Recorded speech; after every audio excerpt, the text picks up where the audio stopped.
नमस्कार आप सभी को स्टडी IQ IAS में आप सभी का स्वागत है। मेरा नाम है उत्कर्ष सिंह एंड आज के लेक्चर में we are going to discuss certain key concerns around the reproductive health of female in the Indian society. कुछ जो मेंस्ट्रुअल टैबू हैं, खासकर जो नॉट सो डेवलप्ड स्पेसेस हैं, not so urbanised, non tier 1 cities, non metropolitan जो areas है भारत के अंदर में, वहाँ पर जो एक प्राथमिक समस्या बन करके आती है उभरती है रिप्रोडक्टिव हेल्थ फीमेल के टर्म्स में, इसके बारे में बात करेंगे। खासकर जो सेंटर पॉइंट है, फोकल पॉइंट है, वो BBC का एक आर्टिकल है जो 14 नवंबर को पब्लिश हुआ, जहाँ पर आप देख रहे हो कि menopause the other menstrual taboo for Indian women. Early menopause की एक टेंडेंसी भारत के बीच में थोड़ी सी बढ़ती जा रही है। दुनिया के कई सारे कोनों में देखने को मिल रहा है, लेकिन भारत के बीच में काफ़ी तेज़ी से बढ़ रही है।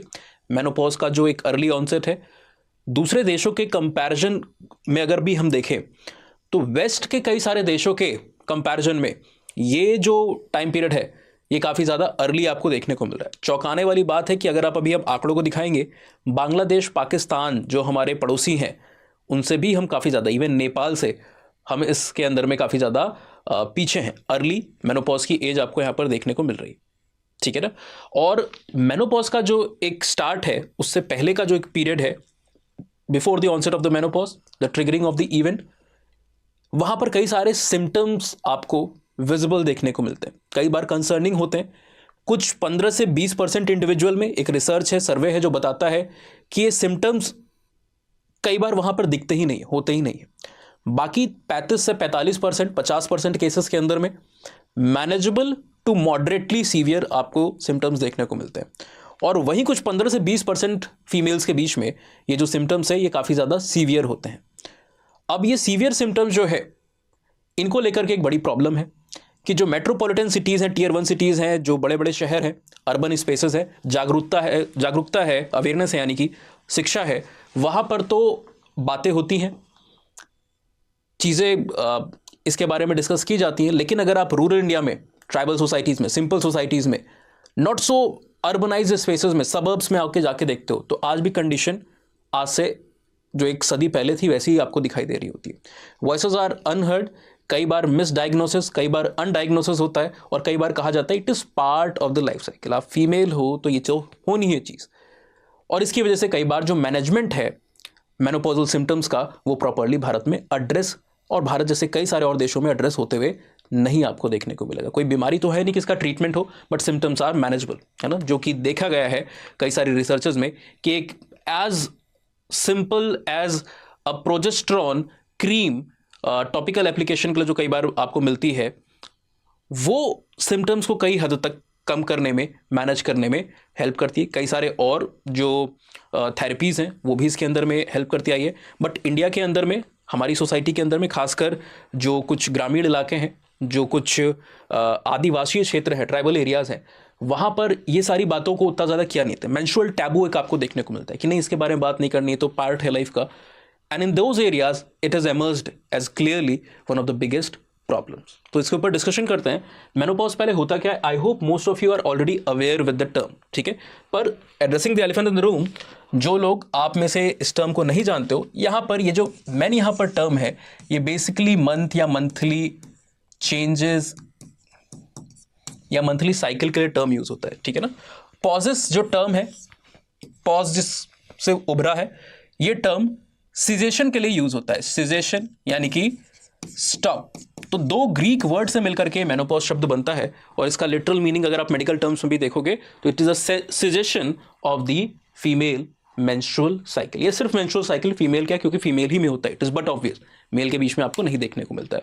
इसी के समानांतर को आपको एक और बायो इवेंट देखने को मिलता है, जिसको हम कई बार मेनार्क कहते हैं, है ना। मेनार्क क्या है? ये वो पीरियड है, ये वो बायो इवेंट है जब आपका, यानी कि फीमेल्स के बीच में ये जो मेंस्ट्रुएशन है, इसका आपको स्टार्ट होते हुए देखने को मिल रहा है। यूजुअली जो एज ऑफ मेनार्क है ग्लोबली, वो 13 साल मानी गई है, बट ये 13 साल ऐसा है नहीं। अलग अलग फैक्टर्स इसको डिटरमाइन करते हैं, ठीक है। बेटर न्यूट्रिशन की अवेलेबिलिटी, शहरी इलाके, और भी कई सारी चीज़ें, फैक्टर्स हैं जो कि एक अर्ली एज ऑफ मेनार्क को ट्रिगर करते हैं। और दुनिया के कई सारे हिस्सों में ये जो एज एट मेनार्क है, वो आज के समय में 11.8 ईयर तक आ चुकी है। और दुनिया के कई कोने ऐसे भी है जहां पर अभी भी ये 14.2 ईयर के आसपास है। तो कोई फिक्स्ड एज ना मेनार की होती है ना मेनोपॉज की होती है। सिमिलरली मेनोपॉज की भी जो एक जनरल एवरेज ग्लोबली माना गया है ये 48 ईयर्स आपको देखने को मिलता है। 47-48 साल एक स्टैंडर्ड मेनोपॉज की एज यहां पर मानी जाती है, ठीक है ना। लेकिन कई सारी सोसाइटीज में आज के समय में late 30s to mid 30s में भी मेनोपॉज आपको देखने को मिल रहा है कुछ इंडिविजुअल में, और जो नेशनल एवरेज है कई कंट्रीज का वो अर्ली 40s तक आ चुका है। वही कुछ कंट्रीज ऐसी भी आपको देखने को मिलती हैं जहां पर ये नेशनल एवरेज 50 के भी ऊपर है, यानी कि 50, 51, 52, 53, 54 साल के एज में ये मेनोपॉज आ रहा है, ठीक है ना। मेनोपॉज कई बार अपने साथ कई प्रकार के सिम्टम्स को भी ले आता है, कई प्रकार के सिम्टम्स को भी ले आता है। उन सिम्टम्स के ऊपर बात करें उससे पहले एक थोड़ा सा झलक देख लीजिए आंकड़ों की कि दुनिया में ग्लोबली जो कुछ मेजर प्लेसेस हैं वहां पर हमें क्या एज मेनोपॉज की देखने को मिल रही है। आप वेस्ट की तरफ देखोगे, कंपैरिजन अगर हम करें वेस्ट की तरफ जाएं तो यहां पर यूनाइटेड स्टेट 51 ईयर की आपको एवरेज एज देखने को मिल रही है। रशिया हमारा परम मित्र कई बार लोग समझते हैं, है ना। वैसे तो हम जियोपॉलिटिक्स में कहते हैं कि कोई किसी का सगा नहीं, कोई दुश्मन नहीं, कोई दोस्त नहीं, कोई हमेशा दोस्त नहीं, कोई हमेशा दुश्मन नहीं है। तो वो चीज़ भी यहाँ पर आपको देखने को मिलती है। तो रशिया 50 ईयर्स एवरेज एज देखने को मिल रही है। बाकी भी आप एशिया के अंदर में हमारे कुछ बंधुओं की बात करें, टर्की, इजिप्ट, सऊदी, इन सब जगहों पर 49 के आसपास है। पाकिस्तान जो कि हमारा पड़ोसी है, बांग्लादेश हमारा पड़ोसी है। पाकिस्तान और बांग्लादेश में, पाकिस्तान में 48 साल और बांग्लादेश में आपको 47 ईयर देखने को मिल रही है। सिमिलरली नेपाल में भी भारत से ज़्यादा है, मुझे एग्जैक्टली ध्यान में नहीं आ रहा है, बट यहाँ पर भी 47-48 साल के आसपास में 47-48 ईयर के आसपास में ये एवरेज एज हाल के ईयर्स में देखी गई है। जबकि भारत में ये आज के समय में लगभग 46 के आसपास आ चुकी है। और ये जो सबसे निचले पायदान पे आपको अर्लीस्ट ऑनसेट जो देखने को मिल रही है ना दुनिया के अलग अलग हिस्सों में, उसमें से भारत एक बन चुका है। 44 is the lowest mean value और भारत उसमें से एक जो कि काफी करीब है लोएस्ट रंग के आसपास 46, वो आपको देखने को मिल रहा है। यहां पर हम इंडिविजुअल केसेस की बात नहीं करें, इंडिविजुअल में हमने बात की कि 30s में भी देखने को मिल रहा है। ये एक नेशनल एवरेज की बात है। और ये जो सोर्स है यहाँ पर इसका क्या है, वर्ल्ड पॉपुलेशन रिव्यू। तो आप खुद भी चाहो तो एक बार पूरी लिस्ट को चेक कर सकते हो। हमने कुछ ही कंट्रीज का यहाँ पर नाम लिया हुआ है, कुछ कंट्रीज का नाम लिया हुआ है। अब जब मेनोपॉज के टर्म में बात हो रही है तो ये जरूरी क्यों है, हमने कहा कि इससे कुछ सिम्टम्स है, कुछ सिम्टम्स हैं। ये एक चार्ट ही आपको menopause.now.com ने काफ़ी ठीक तरीके से, सराहनीय तरीके से प्रिपेयर किया है, and I am using that. पूरा ड्यू क्रेडिट उनको देना चाहिए। काफ़ी बेहतर तरीके से लिस्ट किया मेनोपॉज के सिम्टम्स को, physical, physiological, psychological and other symptoms के रेंज के अंदर में, ठीक है ना। और मेजरली कई बार आप इन फिजिकल सिम्टम्स को देखोगे तो ये फिजिकल सिम्टम्स माइक्रोन्यूट्रिएंट डिफिशियंसीज जैसे मैच कर सकते हैं, या as simple as certain infectious condition से भी मैच कर सकते हैं। जैसे आप हेयर लॉस की बात देखोगे, वेट गेन की आप बात करोगे, ठीक है ना। ये कई सारी चीजें जो आपको यहां पर देखने को मिल रही हैं, they can be a very simple problem. Joint pain, आजकल मोस्ट ऑफ द पीपल जो है दुनिया भर में, देश भर में इन कंडीशन से, ऑस्टियोपोरोसिस की आप बात कर लो तो ये कॉमन एक प्रॉब्लम लगती है। और कई बार मिस डायग्नोसिस इसी के ऊपर से होता है कि आपको एक्चुअली में सिम्टम्स मेनोपॉज की तरफ वजह से आ रहे होते हैं फीमेल के बीच में, पर डायग्नोसिस या तो गलत होता है या तो होता ही नहीं है ना। कोई दूसरी बीमारी समझाता है कि अच्छा ठीक है, कोई पेन किलर दे दी गई, कोई आपको मल्टीविटामिन्स दे दिए गए। फॉर एग्जांपल यहाँ पर आप देख रहे हो नर्वस सिस्टम कई सारे डिसऑर्डर्स होते हैं, जैसे टिंगलिंग एक्सट्रीमिटीज, ये सेंसेशंस भी देखे गए हैं मेनोपॉजल सिम्टम्स के तौर पे। अब ये जो टिंगलिंग है, कई बार ये माइलिन शीथ के अंदर में जो कमी आ रही है ना। आप न्यूरॉन्स को देखते हो, याद होगा आपको स्ट्रक्चर, डेंड्राइट्स, टीलोडेंड्रियाटिक बटन्स, एक्सॉन, है ना, एक्सॉन हिलक, ये सब आपको याद होगा, बचपन में आपने पढ़ा है, साइंस वाले बच्चे खासकर। तो वहां पर विटामिन B12, बी कॉम्प्लेक्स में कई सारे आते हैं, उसमें से B12 जो है साइनेकोबाल्मिन, ठीक है ना, उसकी डिफिशियंसी की वजह से आपको इस तरीके के टिंगलिंग महसूस हो सकते हैं।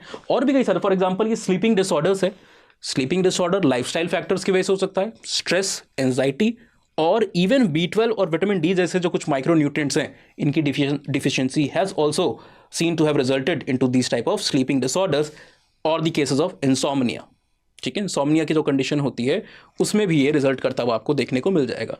नाउ साइकोलॉजिकल सिम्टम्स भी कई सारे हैं, जिसमें इंसोम्निया भी एक कंडीशन होती है, जिसको यहाँ पर स्लीपिंग में आप फिजिकल में डालिए चाहे यहाँ डालिए, मोर क्लियरली ये साइकोलॉजिकल सिम्टम्स में आएगा। इसको छोड़ करके जो डिप्रेशन है, एंजाइटी है, फटीग आपको देखने को मिल रहा है, ठीक है ना, मेमोरी लैप्सेस आपको देखने को मिलते हैं, मूड स्विंग्स देखने को मिलते हैं। एक जो बहुत ही क्लासिकल सिम्टम्स होता है, डॉक्टर्स कई बार इसका इस्तेमाल करते हैं, हॉट फ्लैशेस, है ना, इनको भी इस्तेमाल किया था। तो ये सिम्टम्स हैं। अब अगर आपकी एज ऑफ मेनोपॉज काफ़ी अर्ली है और आप एक करियर प्रोस्पेक्टस को देख रहे हो या फिर आपके ऊपर रिस्पॉन्सिबिलिटीज कई सारी हैं, विमेन चाहे किसी भी सोसाइटी में हो, चाहे वर्किंग हो चाहे नॉन वर्किंग हो, they are never free from the responsibilities. ऐसा मानना कि अगर कोई घर पे काम कर रहा है या फिर हाउस मेकर है तो रिस्पॉन्सिबिलिटी नहीं है। कई बार हो सकता है वर्किंग वुमेन से भी ज़्यादा रिस्पॉन्सिबिलिटी उसके कंधों पे हो, और कई बार वर्किंग वुमेन साथ में हाउस मेकर भी हो सकती है, तो डबल रोल वहाँ पर हो रहा है ना। तो काफ़ी मुश्किल होता है अपने जो ये पीक के ईयर्स जहाँ पे आपके पास फैमिली रिस्पॉन्सिबिलिटीज़ हैं, you are also house maker, आपके करियर प्रोस्पेक्टस भी वहाँ पर लाइन पे हैं, और इन सबके बीच में ये symptoms can really be very frustrating, can really be very challenging to manage, ठीक है, खासकर जब इनका सही तरीके से डायग्नोसिस ना हो, और खास तरीके से जब they are menstrual taboos in the society. अब हमारी सोसाइटी में ये जिक्र करना और भी ज़्यादा इंपॉर्टेंट होता है, बिकॉज आज हम दुनिया की संभवतः चाइना को ओवरटेक करके सबसे बड़ी पॉपुलेशन बन चुके हैं। सेंसस के आंकड़े अभी हमारे पास आए नहीं, सेंसस हुआ नहीं, पर होगा शायद, जब भी हो तो 150 के नॉर्थ में ही आंकड़ा आना चाहिए, ठीक है। 2011 के आंकड़े के हिसाब से अगर आप देखोगे तो 96 मिलियन विमेन जो भारत के अंदर में है, ये 45 साल के ऊपर हैं, यानी कि they are definitely in the range of the menopause, क्योंकि भारत में 46 एवरेजेस आपने देखी है, और 2026 तक मानना है, यानी कि अब लगभग कितने साल रह गए, hardly we are on the verge of entry 2025। तो अगले 1 सवा 1 साल के अंदर में ये ऐसा मानना है, ऐसे एस्टिमेट्स हैं जो कि भारत में 400 मिलियन के आसपास, बीबीसी के अंदर के आर्टिकल को कोट कर रहे हैं, वहाँ पर एक डॉक्टर ने एस्टिमेट साझा किए हैं, 400 मिलियन के आसपास जो वेमेन होंगी वो 45 के आसपास या उसके ऊपर होंगी। हम इसकी बात इसलिए भी कर रहे हैं क्योंकि India is definitely ageing population also, तो जो डेमोग्राफिक डिविडेंड हमारे लिए काफ़ी अच्छा इस डेकेड में बना रहा, वो gradually we are going to loosen, उसको हम लूज करने वाले हैं, अभी तो है थोड़े समय तक, पर वो भी करेंगे, तो एजिंग पॉपुलेशन आपको देखने को मिलेगी, ठीक है। अच्छा, माना कब जाता है कि ये मेनोपॉज कब आया? एक चीज़ आप बताऊं, नोट में भी आपको लिखी है, इसका कोई फुल थ्रोटल कोई डायग्नोसिस नहीं है कि कोई टेस्ट किया और उससे आपको ऑन ऑफ पता चल गया कि मेनोपॉज आ चुका है या नहीं आया हुआ। कई बार अगर 1 साल बिना मेंस्ट्रुअल फ्लो के हो चुके होते हैं, बिना मेंस्ट्रुएशन के आपको देखने को मिल रहा है फीमेल के बीच में, तो इसको एक ट्रिगर पॉइंट के तौर पे कंसिडर किया जा सकता है।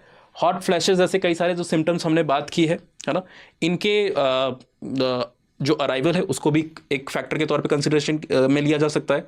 कई सारे जो लैब या रूटीन टेस्ट होते हैं उनके अंदर में, या फिर हार्मोनल लेवल्स को चेक किया जाता है, जैसे एस्ट्रोजन काफ़ी इंपॉर्टेंट है। एस्ट्रोजन एज अ हार्मोन काफ़ी ज़्यादा इंपॉर्टेंट है। इसका जो सर्ज होता है ये मेनार्क में रिजल्ट करता है, और मेनार्क से रिलेटेड जो चेंजेस होते हैं उसमें रिजल्ट करता है, जो सेकेंडरी सेक्सुअल कैरेक्टरिस्टिक का development and lot of other changes, ठीक है। और जब मेनोपॉज होता है तो इसका लेवल आपको गिरते हुए देखने को मिलता है। जब आप फीमेल रिप्रोडक्टिव बायोलॉजी की बात करते हो या फिजियोलॉजी की इनफैक्ट आप बात कर रहे होते हो, तो आपको देखने को मिलेगा कि एक जो फीमेल ओवरी है, इन्फेंटाइल ओवरी, भी पूरी तरीके से फंक्शन के लिए तैयार होती है, बट उसको एक ट्रिगर नहीं मिला होता है। वो ट्रिगर मेनार्क की एज पहुंचने पर, जैसे ही ये मेनार्क की एज आ रही है, जो XYZ कुछ भी हो, एक्स एज जो भी है, हाँ, 12 हो सकती है, 13 हो सकती है, 12.5 कुछ भी हो सकती है, यहाँ पर आपका जो हाइपोथैलेमस है ना, हाइपोथैलेमस एज अ ग्लैंड आप देखते हो, ये क्या करता है, GnRH को रिलीज करता है। GnRH यानी कि gonadotropin releasing hormone, type of proteinaceous substance, एक हार्मोन। अब ये GnRH जाके भाई साहब आपके पिट्यूटरी को यहाँ पर ट्रिगर करेंगे। Pituitary gland just like hypothalamus, पड़ोसी उसका। अब ये पिट्यूटरी, खासकर ये पिट्यूटरी कौन सी, एंटीरियर पार्ट ऑफ, या फिर एंटीरियर पिट्यूटरी आप इसको कहोगे, एंटीरियर पिट्यूटरी को ये ट्रिगर करेगा, ठीक है ना। एंटीरियर पिट्यूटरी जो आपकी है, ये यहां पर LH ल्यूटेनाइजिंग हार्मोन और साथ ही साथ आपका जो गोनाडोट्रोपिन हार्मोन है, इसको यहां पर रिलीज करेगी। एंड दिस बेसिकली इज कंसाइडिंग और resulting also in the follicular maturation. जो फॉलिकुलर एक्टिविटी है उसके साथ भी ये जुड़ा हुआ है। LH, एस्ट्रोजन, इनका आपको सर्ज देखने को मिल रहा है और कई चेंजेस आ रहे हैं। अब जैसे ही इंसान ये मेनोपॉज की एज पे पहुंच रहा है, इस मेनार की एज पे LH काफ़ी बढ़ा, लेकिन जैसे ही आप मेनोपॉज के एज पे पहुंच रहे हैं फीमेल्स, ठीक है, ये एस्ट्रोजन का जो लेवल है ये आपको गिरता हुआ देखने को मिलेगा, ये आपको गिरता हुआ देखने को मिलेगा। and that is also associated with most of the symptoms that we have discussed, especially in the psychological segment. ठीक है ना? तो ये मेनोपॉज जब आएगा तब आएगा 46 में, 47, 48 में, उससे एक पहले का फेज होता है. Before the arrival of this phase there is a phase called as perimenopause. Perimenopause ये एक फेज है जब विमेन अपनी जो रिप्रोडक्टिव जो हार्मोन्स हैं उनका आपको उनके बीच में डिक्लाइन देखने को मिल रहा है, and resulting into certain physiological and other changes जिसकी हमने बात की. ठीक है, अब ये पीरियड जो है ये 2 साल के आसपास का भी हो सकता है और ये 10 साल तक भी खिंच सकता है. एंड इस पूरे टाइम फ्रेम में ये चेंजेस, ये इश्यूज इंसान को बियर करने पड़ सकते हैं अंटिल द अराइवल, है ना. तो ये सारी की सारी चीज़ें जो है वहाँ पर बियर करनी पड़ सकती है, और इंडिया में इसके ऊपर कभी बात नहीं होती है, मेडिकल डायग्नोसिस नहीं होता है. कई बार डॉक्टर्स के पास आप जाओगे भारत में तो उसको एक टैबू के तौर पे, एक नॉर्मल लाइफस्टाइल के पार्ट के तौर पे एड्रेस किया जाता है.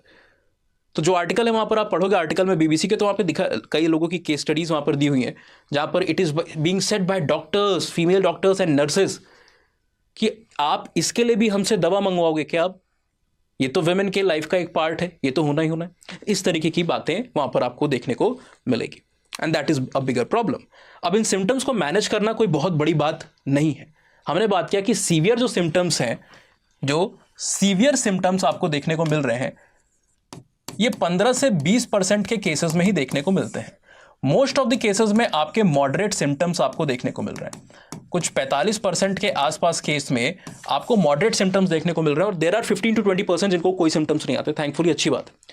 अब ये 15 से 20 या ये जो 45% के आसपास के लोग हैं, they can also manage the symptoms with as simple thing as certain nutritional supplements. कुछ सप्लीमेंट्स और हेल्थ सप्लीमेंट्स के, सिर्फ न्यूट्रिशनल नहीं, कुछ अदर सप्लीमेंट्स हैं उनके थ्रू, डाइट के अंदर में कुछ चेंजेस करके, लाइफस्टाइल के अंदर में चेंजेस करके, एक्सरसाइज के थ्रू. और अगर सीवियर या फिर अगर नॉन मैनेजेबल कंडीशन होती है कई बार, तो वहाँ पर हार्मोन रिप्लेसमेंट थेरेपीज को भी वहाँ पर दिया जाता है. वही थेरेपीज जो कई बार क्रोमोसोमल डिसऑर्डर्स में, जहाँ पर सिमिलर हार्मोनल इम्बैलेंस आपको देखने को मिलता है, जैसे क्लेनफेंटर और टर्नर, है ना, टर्नर सिंड्रोम, X0 या XO कंडीशन जो है 45 XO कंडीशन फीमेल के बीच में, तो यहाँ पर भी आपको देखने को मिलता है कि ग्रोथ स्टंड है और imbalance of the female reproductive hormone की वजह से कई सारी दिक्कतें आ रही हैं. तो वहाँ पर हार्मोन जो थेरेपी है, replacement therapies of oestrogen and growth hormone को इंड्यूस कराया जाता है फीमेल्स के बीच में. ऑलराइट, पेशेंट जो सफरिंग पेशेंट्स हैं उनके बीच में. तो ये एक इंपॉर्टेंट एस्पेक्ट है जिसको आपको यहाँ पर ध्यान में रखना है. And this is a probably area जिसके ऊपर आज के समाज में हमें भारत में सिर्फ शहरों तक नहीं, बाकी जगहों पर भी अवेयरनेस लानी है. मेडिकल जो फैसिलिटी है, प्राइमरी हेल्थ केयर सेंटर्स है, उनके बीच में भी, क्योंकि कई बार मेडिसिन में भी ये जो कई सारे प्राइमरी हेल्थ केयर के साथ लोग जुड़े हुए थे, कई सारे नर्सेज हैं, उनके ट्रेनिंग और उनकी एजुकेशन के बीच में भी दीज सिम्टम्स और अवेयरनेस और the management of these symptoms are not usually a part of the curriculum और the syllabus that they study. So इस चीज़ को भी हमें एक इंटीग्रेटेड वे में वहाँ पर रखना है, खासकर ऐसे एरियाज में जहाँ पर हेल्थ केयर एक बड़ी चैलेंज है, प्रॉब्लम है. पॉवर्टी रैम्पेंट आपको देखने को मिल रही है, रिसोर्सेज उतने अच्छे नहीं है, एवरेज इनकम उतनी आदि नहीं है. बिकॉज जैसे हमने बात किया कि कुछ सिम्टम्स रिसर्चर्स ने दिखाया है कि जो प्रोजेस्टेरॉन की क्रीम है, जो प्रोजेस्टेरॉन क्रीम है, ये भी उसको मैनेज कर सकती है. बट इंडिया के अंदर में जो एक्सेसिबल ब्रांड है अक्रॉस द इंडिया, वो ऑफर कर रहे हैं 1.5K यानी कि 1,500 में. अब हो सकता है आपके लिए, आप इस वीडियो को देख रहे हो, आपके लिए 1,500 रुपये बहुत ज़्यादा आपको ना लगे, है ना. बट भारत की रियलिटी को आपको समझना होगा, जहाँ पर एवरेज इनकम किस प्रकार की है वो आपको पता है, और सरकार का खुद का दावा है कि 80-82 कुछ करोड़ लोगों को सरकार वहाँ पर अनाज प्रोवाइड कर रही होती है ना. तो गरीबी हमारी सोसाइटी की एक रियलिटी है. पॉवर्टी को अगर आप देखोगे, और ये 1,500 रुपये खासकर रिप्रोडक्टिव हेल्थ, जो कि खुद ही एक taboo aspect of the human health है, फीमेल हेल्थ है, वहाँ पर शायद खर्च करना एक फैमिली के कंसिडरेशन में कई बार नहीं हो. तो government can probably do certain things to incentivise this area और make it part of the primary health care schemes. ठीक है, इसके ऊपर बेसिकली ज़्यादा बातें हमें करनी होगी, खुल के करनी होगी, जिससे ऐसे इश्यूज को भी हम साथ साथ एड्रेस करते ले चले. आई होप इस लेक्चर के माध्यम से आपको कई सारी इंपॉर्टेंट चीज़ें पता चली होंगी,